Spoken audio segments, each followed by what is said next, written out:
Hey guys, welcome back to another episode of Deep Down Under.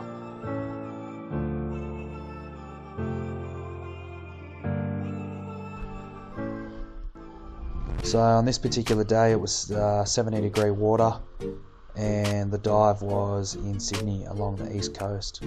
I was pretty keen to try the new wetsuit out. I sold my 5mm Cressy. It was just too small, too tight, too dangerous to dive in. And I was pretty excited because visibility was pretty good. It was a little bit hazy. It was an incoming tide, but yeah, this is generally how the visibility was throughout the dive, which was nice and enjoyable.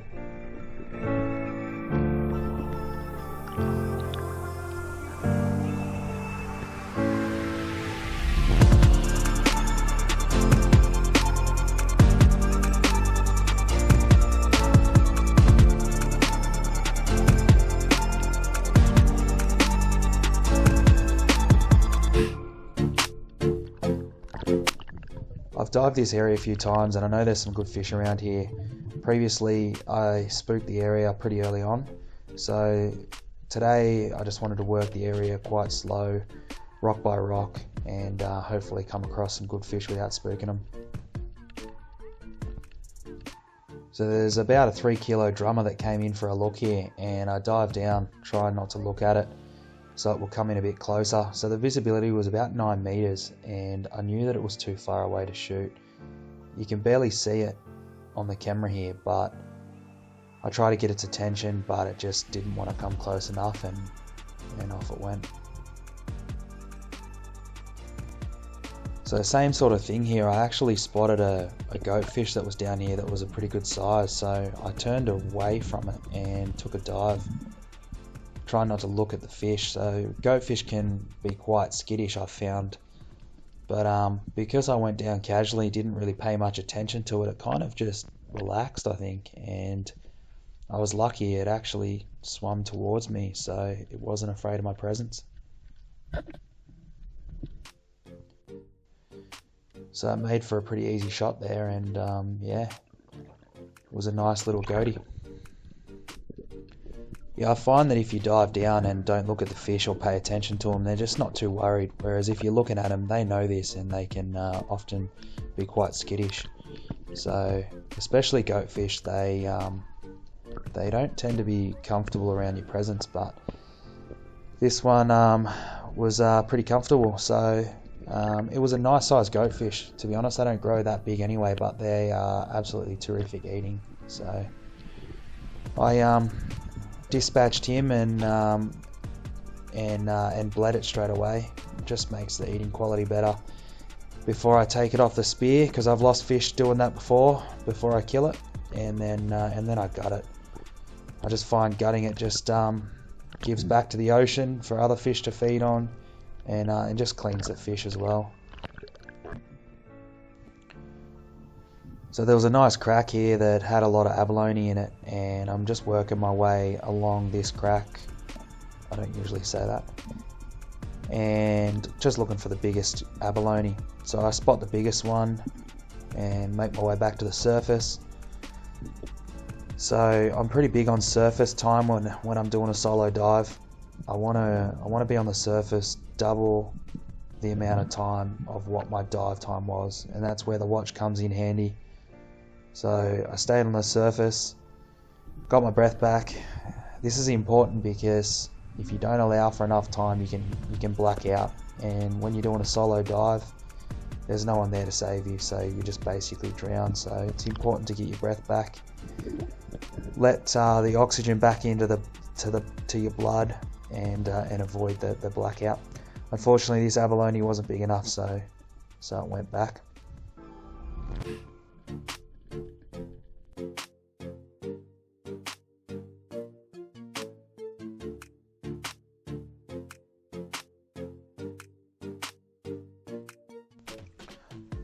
So I saw a pretty big red morwong swim under a rock, sort of just ahead of me. So I lowered the power on the bands here and decided to go down and check it out. So I was still under the rock and I decided to take a shot. It's towards the end of my dive, and all I had was a goatfish, which wasn't enough for dinner. So desperate times call for desperate measures, and unfortunately the humble red morlong was dinner. I usually don't take them, but because it was the end of my dive, I needed to get a bit more on the dinner table. This red moe went just over 1 kilo, so it was pretty good sized. I like to dispatch the fish first. And once I know that it's dead, I'll take the spear out of it. I've lost fish before by taking the spear out too early. But yeah, not a bad moe. I do like to bleed my fish too. It doesn't make it taste any worse is the way that I look at it, and you tend to just remove that red bloodline from your fillets. It just makes it taste better for me. And no matter the fish, I like to gut it just to give back to the ocean, let the bait fish feed up. On this occasion, I realised there was a hat down there. I was hoping it was like a nice quicksilver hat, or maybe a surf hat or something cool, but no, it was just a school kid's cap. So yeah, the moe got it, not me. That's what I call a schooled up moe.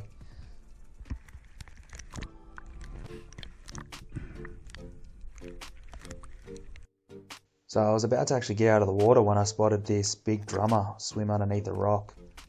So again, I lowered the power of the band just so I didn't destroy my spear, and I went down in search of it.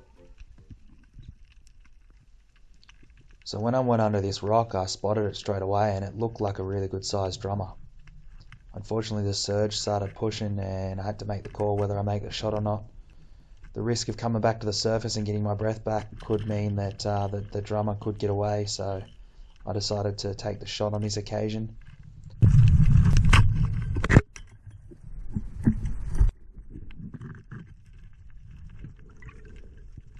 The surge was too much for me to stay down there, so I came back to the surface to get my breath back. Again, on the surface, I'm just counting the time. I'm making sure that I'm on the surface twice as long as what my dive time was. This is pretty important when you're doing a solo dive. You want to make sure that your oxygen is back into your bloodstream, and that you're not at risk of a shallow water blackout. It's pretty easy to shoot a fish and get tunnel vision and want to quickly rush down and quickly get the fish and secure it, but a lot of people have blacked out from doing that before, from getting that tunnel vision, and that's not what you want to do. You want to come to the surface, get your breath back, and take your time, and then go down there and get the fish. It might mean occasionally that you lose a fish, but it's better off losing the odd fish than losing your life. Good sized drummer. You know they're bigger when you feel them kick like that. Oh, spear's not all the way through. Oh, I almost lost that fish. How lucky was that? The flopper wasn't out the other side. Yeah, so once again, I dispatch the fish while it's on the spear. And once the fish is dead and it's out of its misery, then I'll take the spear out. And I'll show it off in front of the GoPro before letting the fish bleed. It just, with drummer, I find that it tastes so much better when you just bleed them real fast. And yeah, that was more than enough for me. So that was the end of the dive.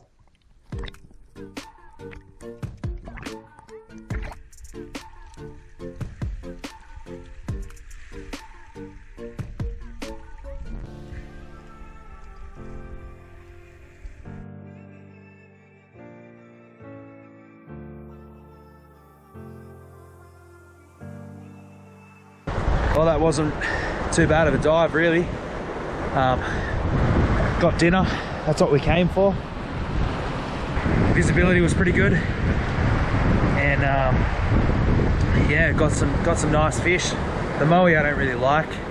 Not a big fan of the morlongs, but I only took it because this is all I had, and I thought that wasn't going to fill us up, so I decided to shoot the moe when it come along. They're an easy fish to shoot, that's why I don't really like to hunt them, but you know, worst case scenario, they're an easy feed.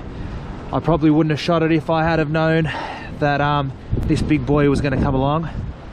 But that's just sometimes how it goes. So I definitely won't waste all this fish. We'll definitely eat it all. Loving the new suit, and hopefully the girlfriend will be loving me tonight after I bring home dinner. Phew! So to give you an idea on the weight of the fish, the moe went 1.2 kilo, the drummer went just under 2.5 kilograms gutted, and the goatfish went just over 600 grams.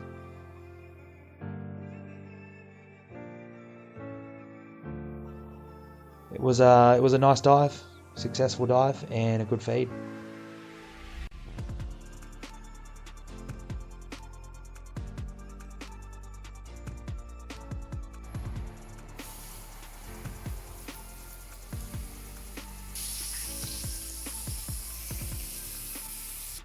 Thanks for watching, guys. If you enjoyed this video, please like and subscribe. It'll encourage me to continue making more videos. But I've got a lot of content saved up, so I'd enjoy sharing that with everybody else. So you like and subscribe, and I'll do the rest.